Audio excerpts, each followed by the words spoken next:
今天有一个新的项目啊，还挺好玩的，叫 SyncSong。从这个名字就可以看出来，顾名思义，它就是专门是用来生成声音的这么一个项目。它其实还是一个很强大的，不只限于视频，包括你可以从文本或者音频，或者说任意组合，都可以生成对应的比较好的音频出来。这边还写了一些其他优点。那么我们现在目前阶段呢，其实还是把它作为一个视频配音的这么一个重要手段。那么相关的这个应用和工作流啊，我都已经上传到了这个 Running Hub， 大家来到这个 Running Hub .cn 啊，然后搜索我的 ID 就可以了。这些最新的 AI 应用啊，还有工作流啊，我都已经上传好了，大家直接用就可以了。那么这个工作流呢，其实是根据我之前的那个 Audio 的那个工作流啊去改的，功能的这个分块还是比较固定的，只不过由于现在新的这些插件的改变呢，做了一些调整啊。首先我们看这个 Running Hub 有一个它单独去做的这个 SyncSong 的这个节点啊，功能就很简单，你只要导入这个 video， 然后写一个 title 和 description， 就是写一个这个主题嘛，主题加上这个一些相对来说详细点描述。比如说我们看啊，我们打开一个新的节点啊，这边就有一个比较简单的案例啊，我们看啊，标题就是这样的一个很笼统的一个形容，就是说发出这个吸奶嘴的声音，然后呢下面啊就是相对来说详细点的一个过程，然后你可以先怎么着，然后再怎么着啊，就这么一个东西。那么我们就要利用这个一些大语言模型啊，去自动匹配生成这个机制。所以我也是用了2个这个迷你 CPM 去单独去生成这2个对应的文本啊，一个就是 title， 一个就是 description。上面这个就相对简单笼统一点，下头也是根据我们导入的不同的这个阶段的帧呢去生成一个视频从前到后这么一个有过渡的这么一个阶段。像这里它就很明显啊，把这个前景背景都分开了，并且呢分成几个阶段啊，都去按照顺序去生成的。那么这个就比他给的案例啊其实要详细的多了。效果呢其实整体来说确实是不错的，相比那个Audio 啊，它首先它识别能力就很强，每个视频的节点啊对的都很准。前面这些帧处理呢我就不详细的说了，看看就可以，其实也不用深究这个东西，因为只是做了一些帧提取啊，然后传给这个 mini CPM。这是因为这个插件有点小 bug 啊，它并不是说一定要这样，你正常来说没有 bug 的话，直接把这些帧传过去就可以了。那我们看一些案例啊，然后来感受一下，我们直接从这个 Running Hub 的结果上来看就行了。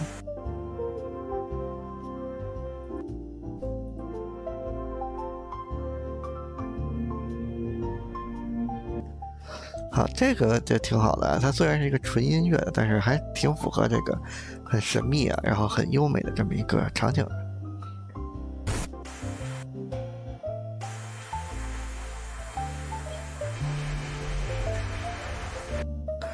这个也挺不错的啊，这个瀑布的声啊配得很逼真，然后这个环境音呢也挺符合这个氛围的。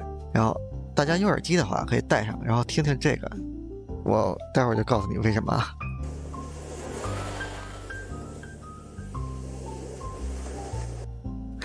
好如果你戴耳机听的话，你是可以听到它的左右声道的，这个确实很厉害啊，但我想不到它居然生出了一个立体效果啊。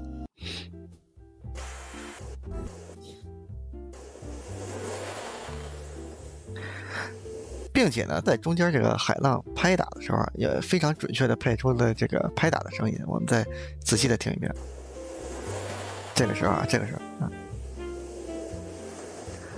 好，后边浪来过拍的这个冲浪板的这个声音啊，也很准确。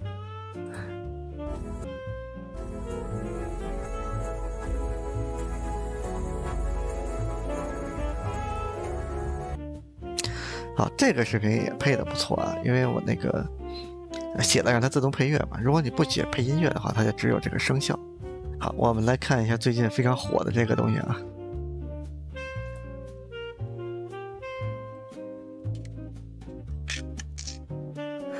好，配的非常好，非常准确啊。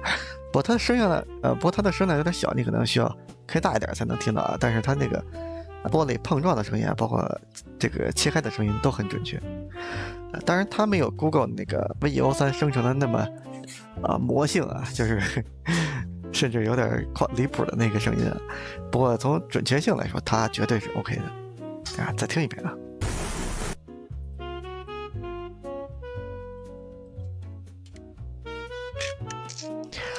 好，我们听下一个。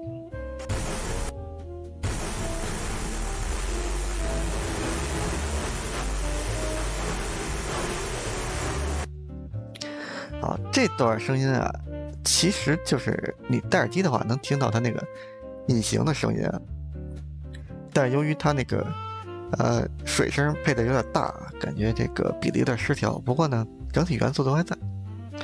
我觉得这个在提示词里应该是可以控制这个隐形声音的权重的，可以把它写的更明显一点。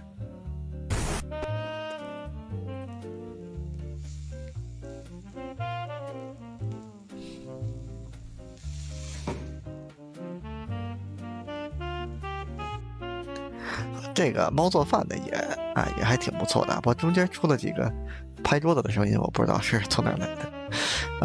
因为这个提示词我都没有看，因为我就完全把它当成一个自动的流程了。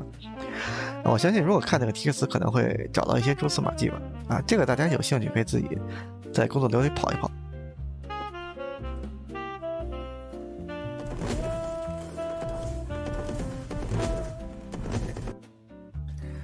这个是战马跑的这个战场的感觉也还可以。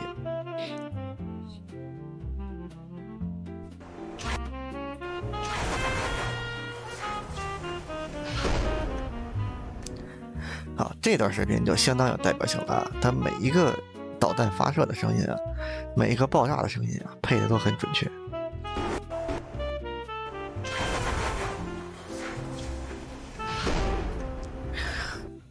可以说这个SingSound 呢，做这种战争配音的话，还真是很合适的。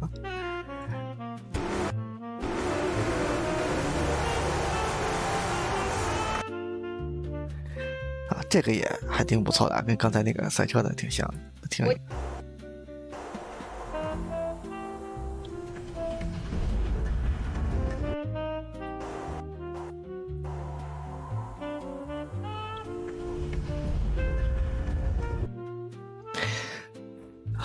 反正这个就配的一般般了。我们也把这些效果都听了一遍。其实整体来说呢，还是挺不错的。我觉得还是达到了一个相对可用的这么一个程度。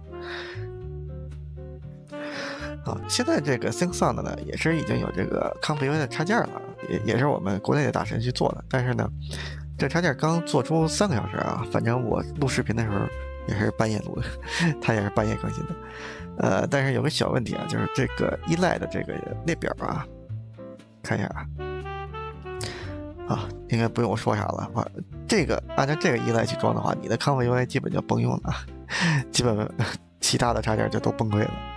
尤其是它还有一些比较难装的这些依赖，暂时不推荐，暂时推荐大家来这个 Running Hub 去用就可以了。倒不是说它不好用主要我怕大家那个 ComfyUI 的环境爆炸。